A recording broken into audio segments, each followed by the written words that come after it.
జమ్ము అలాంటివి తీసుకోవాలి. సో ఒకవేళ ఎండకు బయటికి వెళ్ళాల్సి వస్తే ఖచ్చితంగా టోపీ కానీ గొడుగు కానీ తలపాగా కానీ ధరించాలి. ఓకేనా.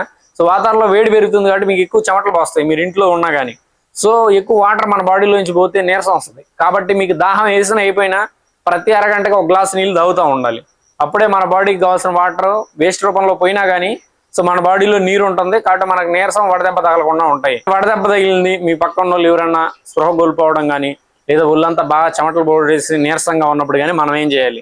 సో మన పక్కన ఉన్న వాళ్ళు బాగా నీరసంగా చెమటలు పోసేసి ఒకవేళ వడదెబ్బ తగిలింది అనుకుంటే వాళ్ళు అపస్మారక స్థితి స్పృహ కోల్పోతే ఖచ్చితంగా వాళ్ళ వెంటనే డాక్టర్ దగ్గర తీసుకొని పోవాలి. ఈలోపు మనం ప్రథమ చికిత్స చేయొచ్చు.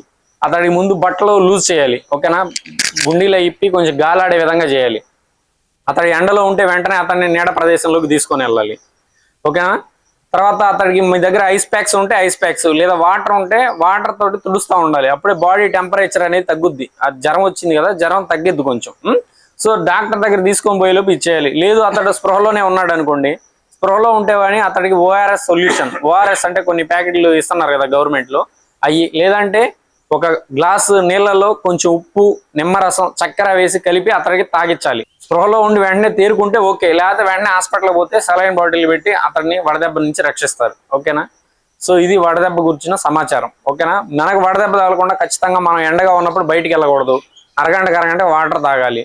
సో మన చుట్టుపక్కల ఉన్న వాళ్ళకి ఒకవేళ వడదెబ్బ తగిలితే కానీ అతను వెంటనే చల్లని ప్రదేశంలో తీసుకొని పోవాలి.